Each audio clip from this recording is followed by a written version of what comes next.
pleased to have with us Dana Oleskiewicz, and she's from Kent State University, and she will be talking on culture, colonialism, and gender identity, reflections from Rwanda.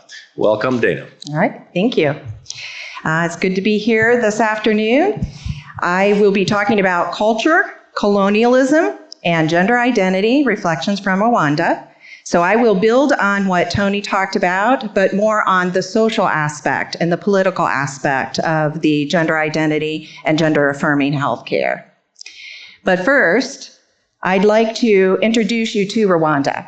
I was blessed last summer to spend July in Rwanda learning about the genocide of the Tutsis. And so I'm going to share with you some of what I learned about this culture. The genocide against the Tutsis began in 1994 is when the violence and the murder began, but it was actually the colonizers that came into this area that changed the culture of Rwanda by removing their collective identity as Rwandans. So the cultural setup was peaceful, with the Tutsis being herders and the Hutu were the farmers. And the colonizers that came in even used science and religion to change that culture from a peaceful setting to one where there was contention. And so the violence, that 100 days of murder that happened in 1994, began decades before the actual murdering.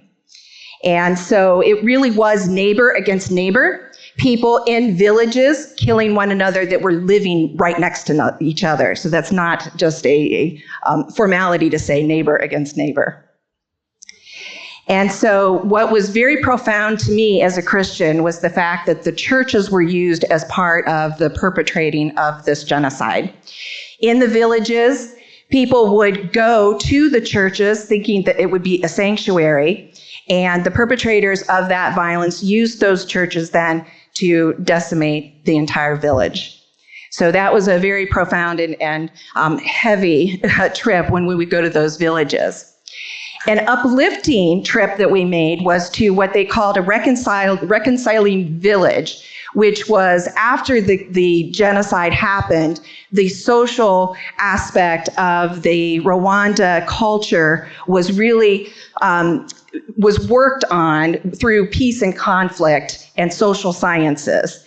And so we did go to a village where the neighbor to neighbor that were enemies at one time would give their testimony. And so the two individuals there that are standing, the one is a perpetrator and the female was a victim of the genocide. So very, very impactful learning that we did while we were in Rwanda. And so to build even on what was talked about earlier today in oneness, in unity, in the social sciences, is particularly in social justice, we talk about cultural awareness. It's just being aware of other individuals, learning about them so that we can gain some sensitivity, as well as some competency to bring them in, to provide them a sense of belonging if we truly want to get to unity. And so I mention this because in talking about gender identity, we are talking about a gender identity is, and our ideas on gender identity comes from a westernized idea. And the African population did not have those ideas before the colonizers came in to share that with them through the religion and through the science. So in Uganda right now, an individual who is gender non-conforming or gender diverse, they can even be killed for being that. And so is that historical violence that we are attempting to now correct by addressing some of these issues? So let's talk about gender identity. You'll notice on the bottom part of my slides, there are citations there. I recognize that many of you in the back of the room will not be able to read that. I offer it so that if you would like a copy of my slides, you can get some of the citations from where I get my information. So gender identity culturally is talked about as biological sex. In fact, it's being codified in some of our legislation, talking about biological sex being binary. And that comes both from the gender theory as well as from a gender critical idea.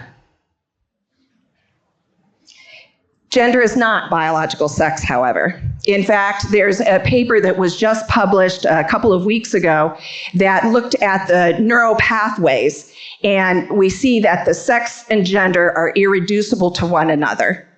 And so there is a biological underpinning to gender identity.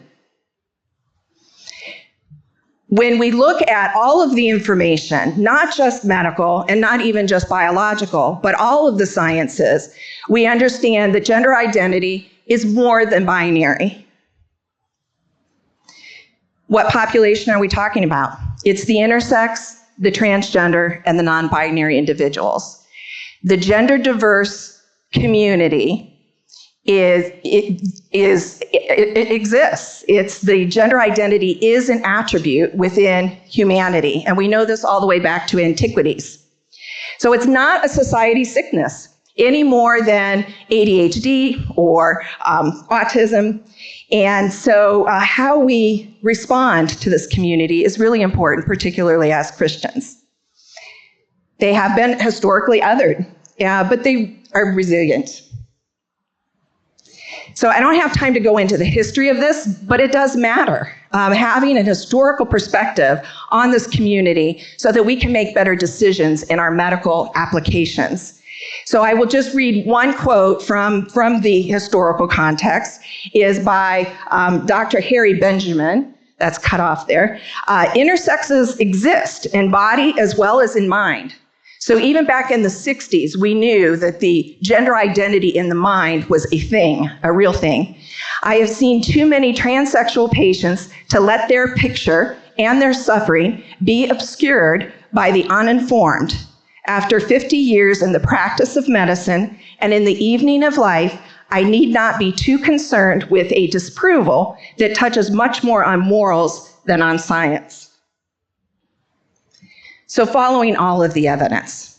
So back in the 1950s, a theorist, Bronfenbrenner's, talked about having the holistic individual and looking at not just the person themselves, but even where they are situated, what experiences that they have. And that has morphed into even understanding within medicine that we need to make sure to understand from the perspective of the patient. So a patient-centered way of looking at medicine. And so social and medical, they inform one another. We should be informed by the patients, by the social, just as much that medicine can help us to inform on the social.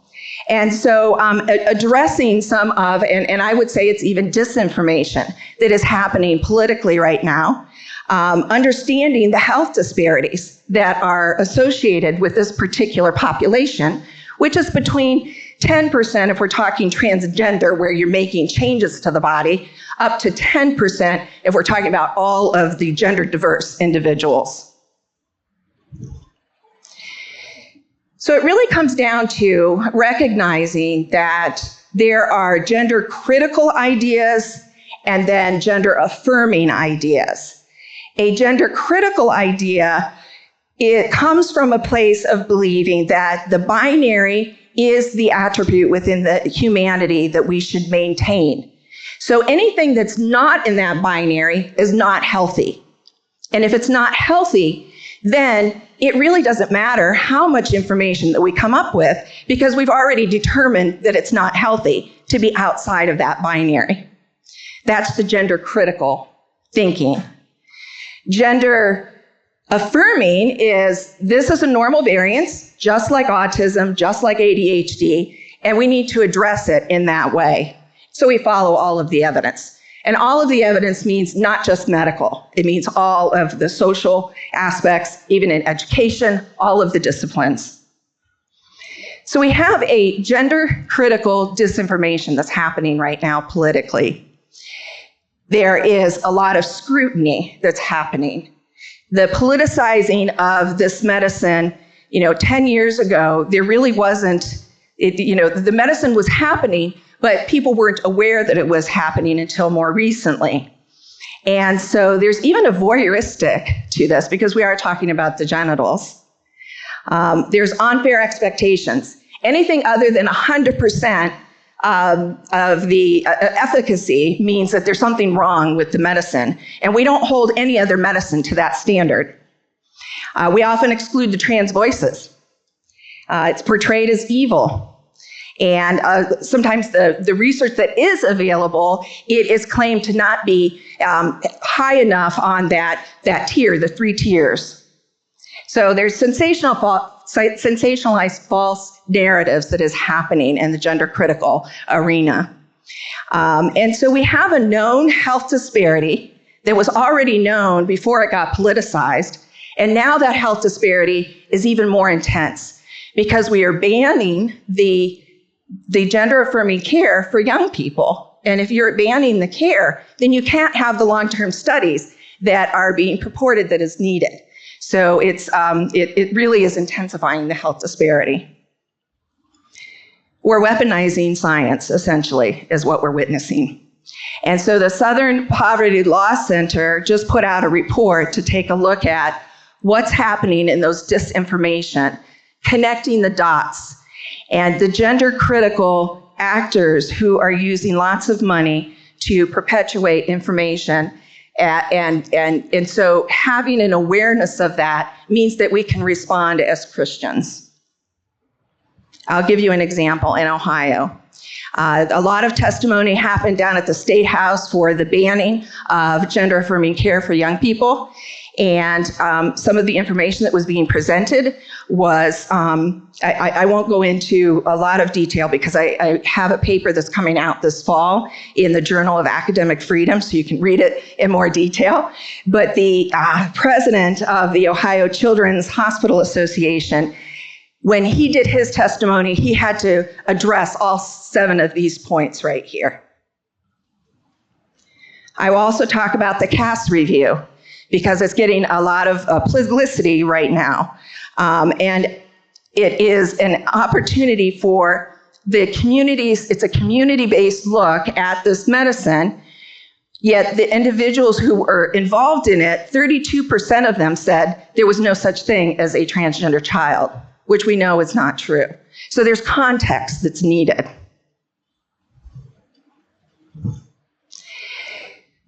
What's most critical to mention is that the CAS review itself does not suggest the healthcare bans that are happening.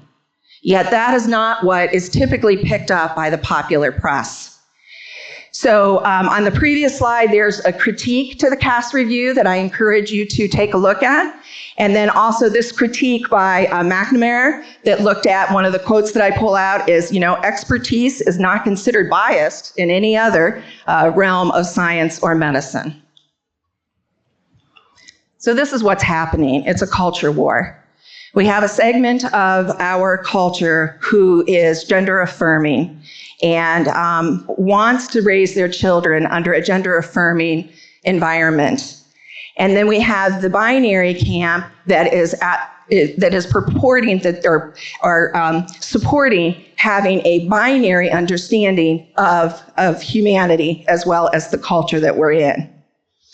And this is even tied to real life situations. And so I will again use an example from Ohio. During the testimony, one of the legislators said, "You cannot affirm what does not exist," after spending 9 hours listening to families with children that are gender diverse. So one of those children was Brady Anderson, lives in a couple towns away from me. Her family is they really have been targeted a lot within their community. And Brady came out when in grade school, was in a Catholic school, ended up having to be removed from that Catholic school. She still insists that she is a girl. So this is a quote by her. Even with all of this cultural looking at and the challenges that she goes through. So there's a dehumanizing that's happening and even a persecution that is happening to these families.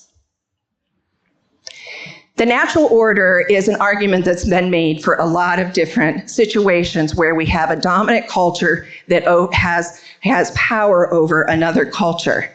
In the literature, it's called cis-heteronormative, where you have just a cisgender heterosexual individual is considered to be the norm, and anything outside of that is not normal. And it comes down to biblical obedience as well as social obedience.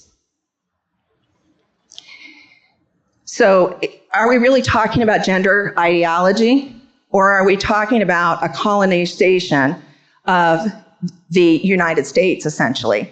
This is even tied to Christian nationalism, because a lot of the money that's coming in with this disinformation campaign is coming from the same sources that are support of the Christian nationalism. So the politics and the pulpit are being merged, which happened in the 1980s and has only intensified. We have this moral panic.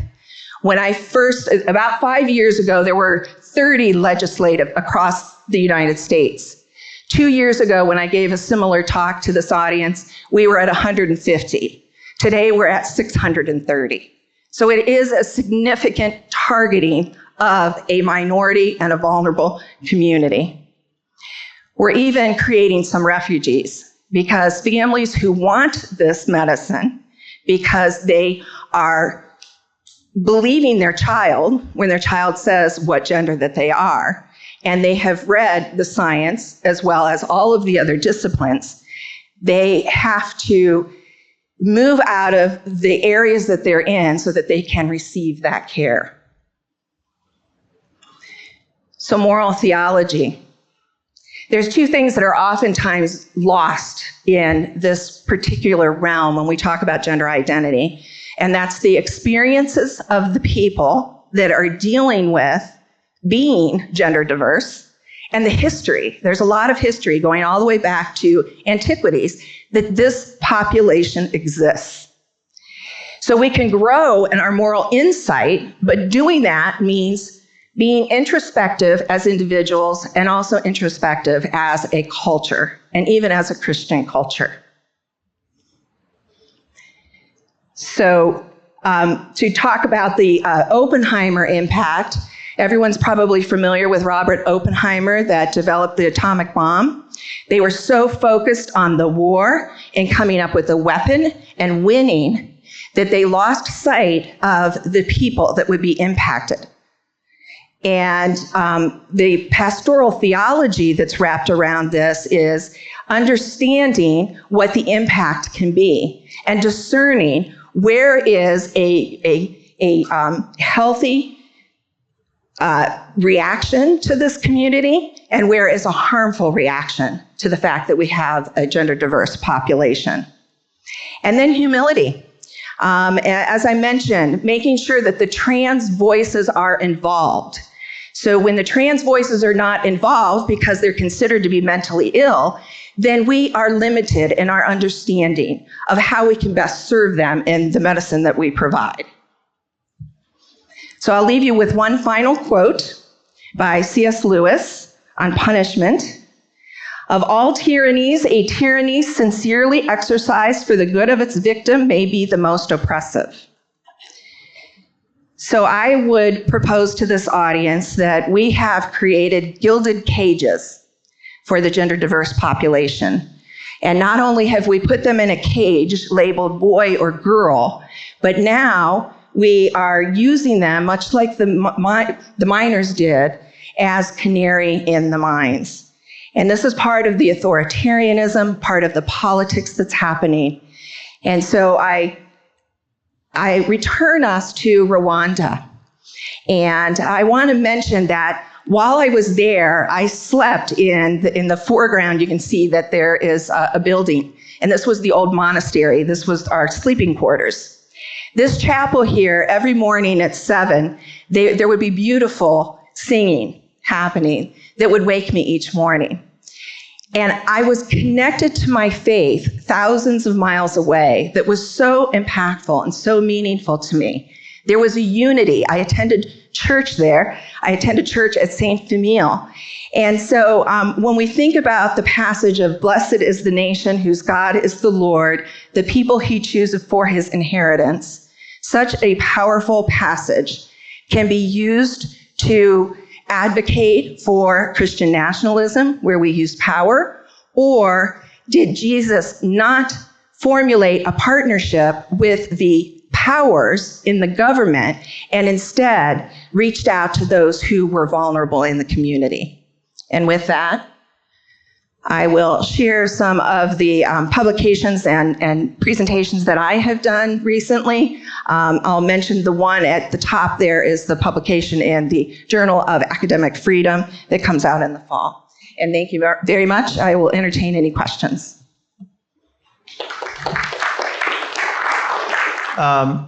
In light of Tony's talk, which talked grave concerns about the impact of, and I assume you're talking about the same medications? Yeah. I mean, I don't think that was disinformation. Yeah. So is there a model for affirming care, acknowledging the situation that the person is in, that doesn't involve medical intervention? I mean, last year we had a plenary speaker who talked about intersex, and it was a marvelous talk because it just opened up the world I didn't know about. But I thought a conclusion was that medical intervention wasn't always the appropriate right. And treatment. medical intervention is not always indicated by the right. So if you could address, Right. a possible model of gender affirmative care that doesn't involve Right. medical The issue is that we are still in the space of disagreeing on it socially, that to even look at the medicine is more difficult. So gender affirming care does not mean you automatically get medical transition. It simply means that you put the child or the adult even in the driver's seat and follow their lead. So there are situations where it is indicated where the dysphoria is so great. And the one slide that I put up that was in response to some testimony down at the State House, they don't automatically go on the puberty blockers or on hormones. That's kind of, you follow the child, and then there has been shown some success in that long term. We don't have the studies to the level, again, because it's a health disparity issue. And when you think about offering medicine to a community, at what point do we say, okay, this is safe enough that we're going to use it? If 9 out of 10 people say, I am very happy, and that was one of the links that I did put into the slide set, was to a survey that was done to 90,000 transgender people who are primarily happy with the results, even if they used medicine and body alterations. It's from the perspective of the patient. So the question that you asked is asked under an idea that there's something wrong with the transition body. And that's where I'm saying maybe not. Okay, hi, my name is Shania.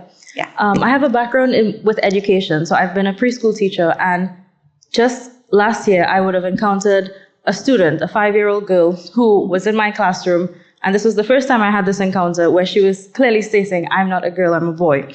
And it caused a lot of deconstruction in me because I didn't know how to deal with this. Yeah. As I think as educators, you're not prepared to deal with this. So I'm very interested in what you're saying. Yeah. And I'm very interested in you said a phrase, there's no such thing as a transgender child, and this is not true. Not true. And you also give the comparison of being gender critical and being gender affirming.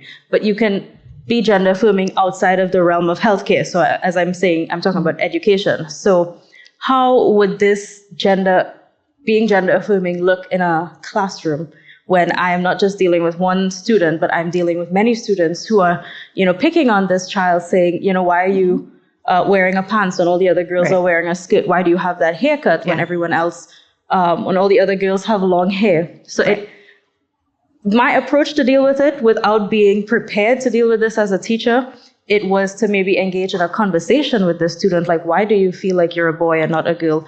But now that I'm listening to you, I don't know if that could have come across as gender critical rather than gender affirming. Right. So I would like maybe some practical examples on how to be gender affirming. Right. The gender affirming, again, is putting the child in the driver's seat and not shaming them for being different.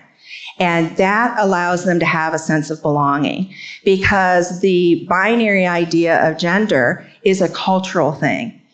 It's also tied to our biology, but there is science that shows, especially in education, and this is one of the disciplines that has informed even some of the medical, is that these children know at a very young age. Now, they might just be playing with gender roles and gender expression, but there are children, it's a small population, 1% of the population, that goes on and has some serious dysphoria into adulthood.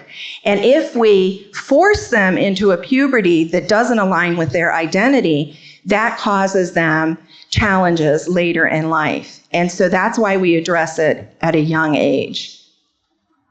Okay, thank you. Mm-hmm. Okay.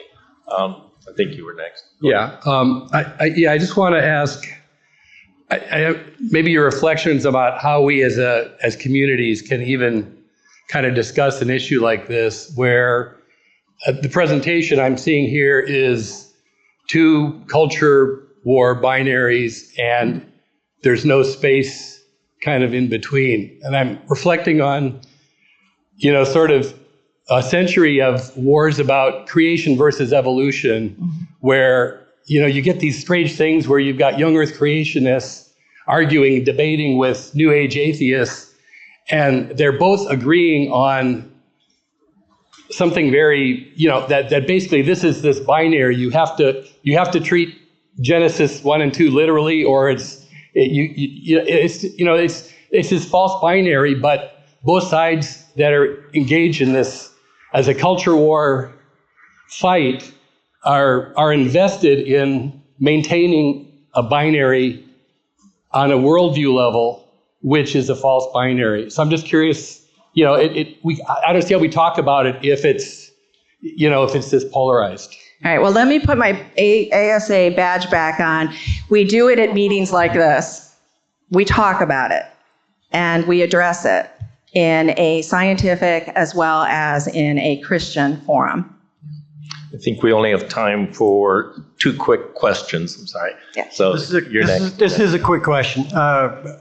You may have covered it. I walked in late. I apologize. But I'm curious why the gender dysphoria was changed. I think it was DSM-4 was changed from a mental illness to not be classified as a mental illness.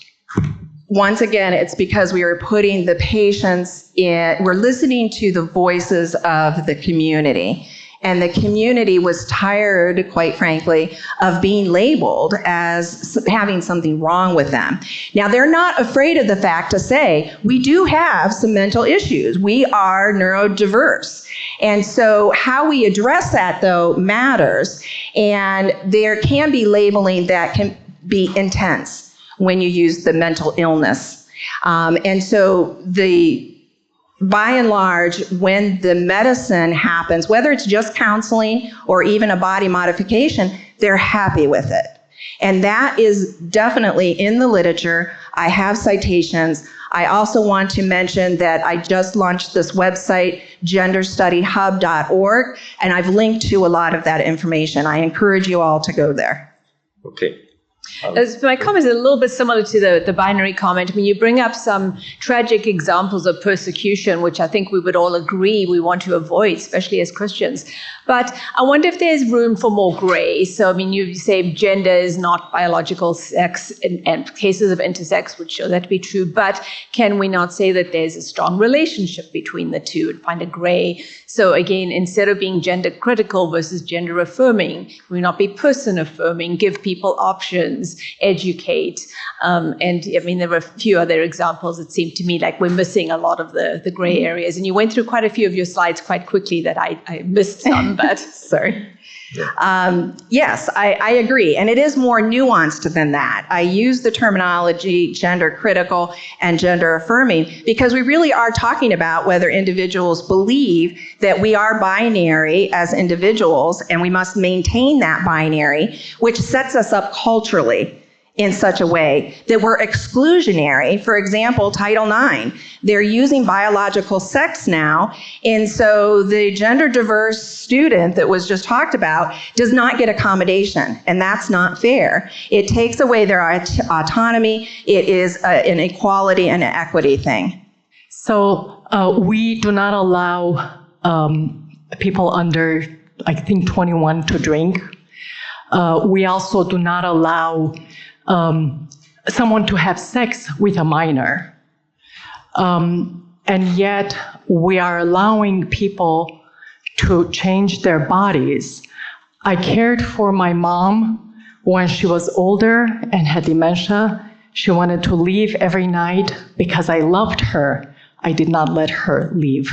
And so I absolutely believe we should welcome everyone.